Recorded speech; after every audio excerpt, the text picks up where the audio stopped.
Nights is a dramatic poem by Robert. Don't touch the mic. Okay. Windy Nights is a dramatic poem by Robert Louis Stevenson and was the inspiration for the song, which portrays the poet's childhood fears of storms. The music truly captures the sound and excitement of a stormy, windy night, which the text likens to a riding horseman and the pounding of his horse hoofs. Our next piece, In Flanders Fields, sets Dr. John McCrae's poem to music. This poem was written on May 3, 1915, after he presided over the funeral of his friend Lieutenant Alexis Helmer. It is sung from the point of view of the fallen soldiers of the war. We began learning this song before Veterans Day, which we learned evolved from the original Armistice Day, November 11th, now recognized in many countries as Remembrance Day, where they honor their fallen soldiers from all wars. We would like to dedicate this song to all who have fought or continue to fight for our freedom and safety. Thank you.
Sleigh by Richard Kuntz and arranged by Wallingford Rieger speaks for itself, but since this song goes by so quickly, you may miss some lyrics, so here they are. Lightly flying over the snow with a hey ha ha, ho ha ha, with sleigh bells ringing, gaily singing, merrily we go. All the world of blanket white, a snow so cold, crisp and light with sharp winds blowing, we are going onward through the night.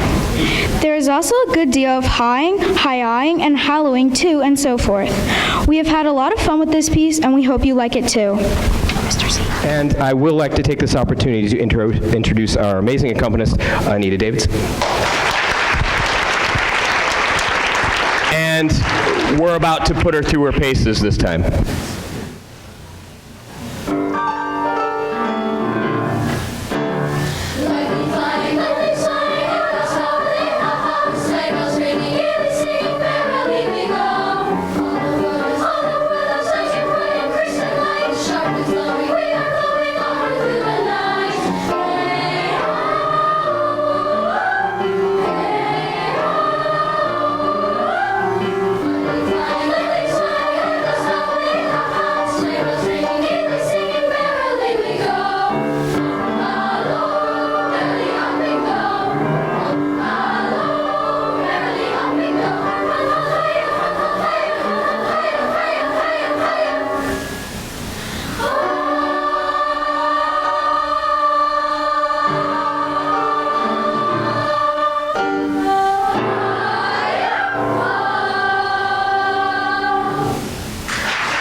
I know, Z, you weren't going to talk. That song was about 1:09. Was anyone timing? It's very fast. Anybody think we can do it in about 50 seconds? Yeah. Okay.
That's right.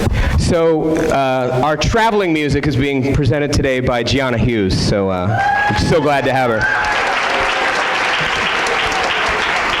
Do you notice how before the show she was kind of riffing on some of the songs that you'd hear? She does that all with these things. It's awesome. I love it. You're great.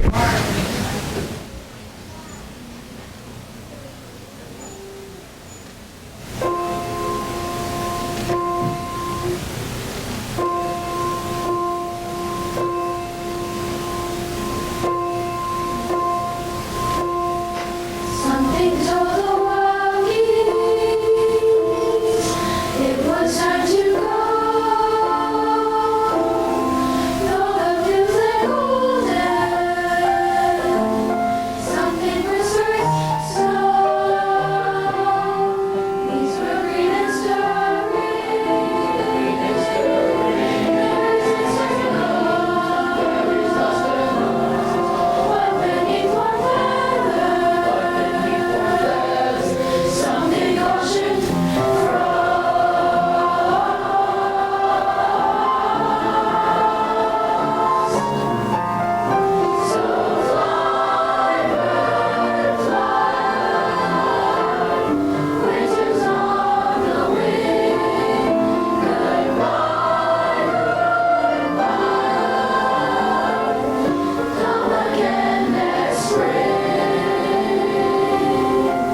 Something Told the Wild Geese is a poem by Rachel Field, which has been set to music by several composers.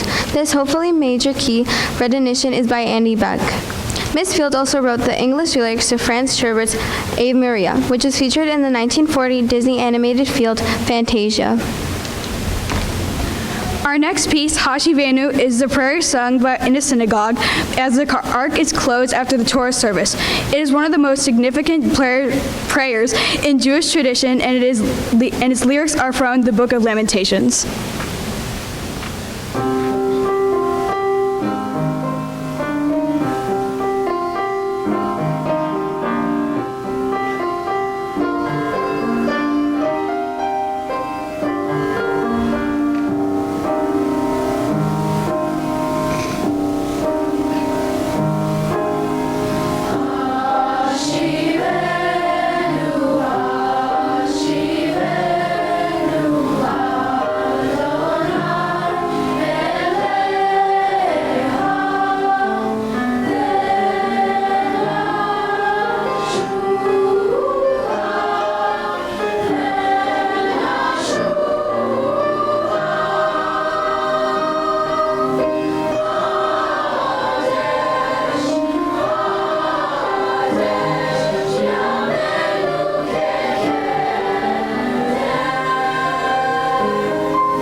Our next song will be Once Upon a December by Lynn Airhands and Stephen Flaherty, and this song is from 1997 animated film Anastasia, which has more recently been made into a Broadway musical.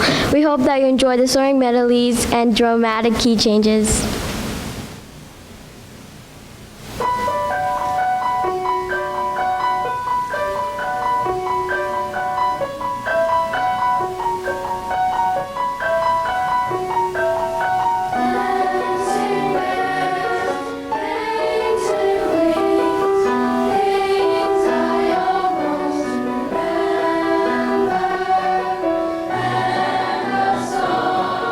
Someone sing.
Our next song is a classic from the 1960s. According to writer Michelle Phillips, this is how the song came about.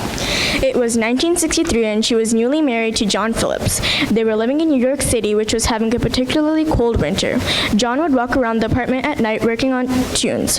One morning brought the first verse of the song to Michelle. It was a song about longing to be in another place, and it was inspired by Michelle's homesickness.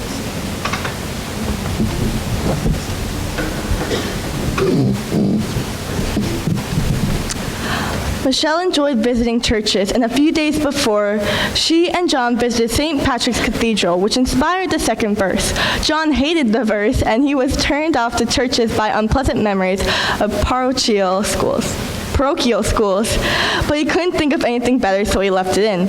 Our version today features percussion by Christian power, such as flute soloist Lillian Chester and Julia DeLuva, and the vocal soloist Petra D. and Natasha K.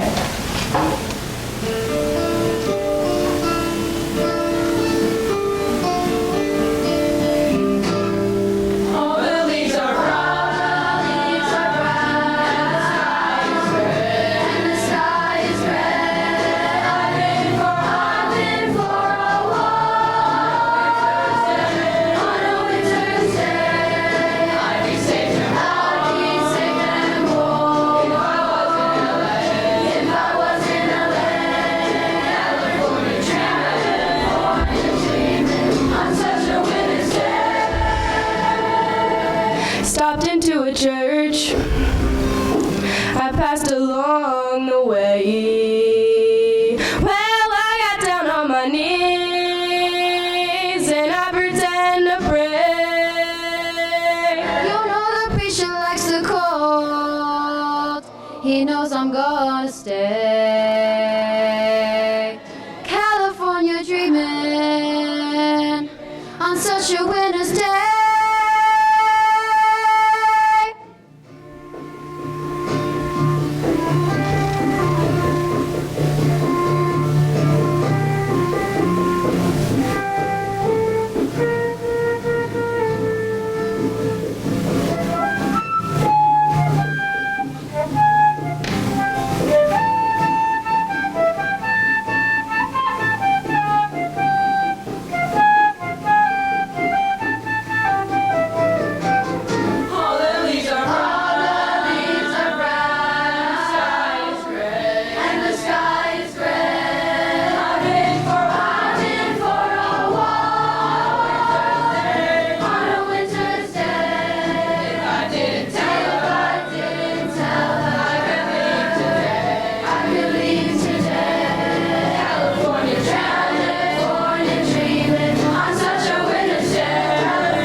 All right, this was the part I was supposed to start talking, but sorry about that. There are some people in the back, and I'd like to do that briefly. First of all, thank you all for coming out tonight. I want to thank our wonderful administration, Jimmy Gillespie, who all is here recording everything so everyone can see it on Twitter, Instagram. Our new principal is Philip Merrill, who has proven himself so far to be really helpful, really great, open to ideas. Love working with him. Of course, our music supervisor, Amy Amian, and our Dr. Rob Cason. My co-workers here, Ron Tagliano in the back. Yes,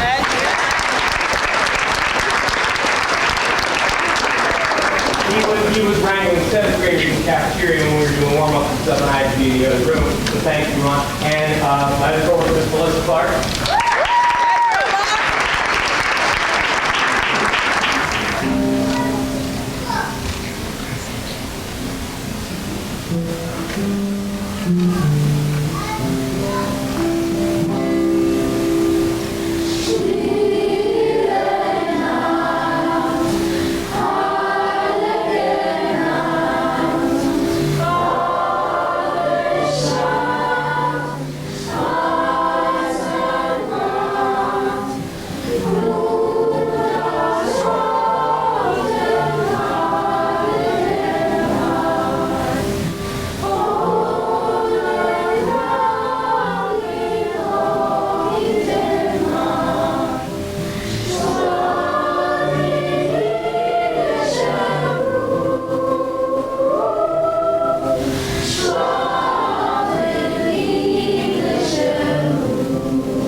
On December 4th, 1818, Joseph Mohr, the curate of a small parish in Oppendorf, Austria, gave a poem that he had written to a friend of his, Franz Gruber, who was also the organist and choir director of this church.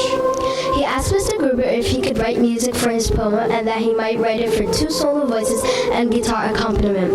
Because the organ began being broken, he desperately wanted music to be a part of their Christmas Eve service. Mr. Gruber wrote the music to a song that has become the most beloved of all Christmas carols, Stille Nacht, in English Silent Night, Schlaf in himmlischer Ruhe, Sleep in Heavenly Peace.